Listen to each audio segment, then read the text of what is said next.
തൃശൂർ ലോക്സഭാ മണ്ഡലത്തിൽ UDF സ്ഥാനാർത്ഥി K Muraleedharan തോറ്റതിന് പിന്നാലെ തൃശൂർ കോൺഗ്രസിൽ പോര്. കോൺഗ്രസ് നേതാവ് TN പ്രതാപനും തൃശൂർ DCC പ്രസിഡന്റ് ജോസ് വള്ളൂരിനുമെതിരെ DCC ഓഫീസ് മതിലിൽ പോസ്റ്റർ പതിച്ചു. ജോസ് വള്ളൂർ രാജിവെക്കുക, പ്രതാപന് ഇനി വാർഡിൽ പോലും സീറ്റില്ല എന്നിങ്ങനെ എഴുതിയ പോസ്റ്ററുകളാണ് മതിലിൽ പതിച്ചത്. മുരളീധരന്റെ തോൽവിയോടെ തൃശൂർ കോൺഗ്രസിലുണ്ടായ ഭിന്നതയും തർക്കവുമാണ് ഇതോടെ മറനീക്കി പുറത്തുവരുന്നത്. പോസ്റ്റർ നീക്കം ചെയ്തെങ്കിലും മുരളീധരന്റെ തോൽവിയിൽ തൃശൂർ കോൺഗ്രസിൽ പോരിനിയും രൂക്ഷമായേക്കും. തോൽവിയിൽ കെ മുരളീധരൻ നേതൃത്വത്തിനെതിരെ നേരത്തെ രംഗത്തെത്തിയിരുന്നു. തനിക്ക് വേണ്ടി പ്രചരണത്തിന് നേതാക്കൾ ആരും എത്തിയില്ലെന്നും സംഘടനാതലത്തിൽ കാര്യമായ പ്രവർത്തനം നടന്നില്ലെന്നുമായിരുന്നു മുരളീധരന്റെ ആരോപണം.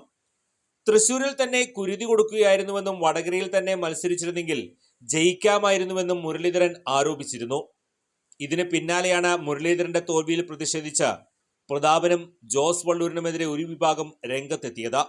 സംഭവത്തിൽ TN പ്രതാപനും ജോസ് വള്ളൂരിനും ഇതുവരെ പ്രതികരിച്ചിട്ടില്ല.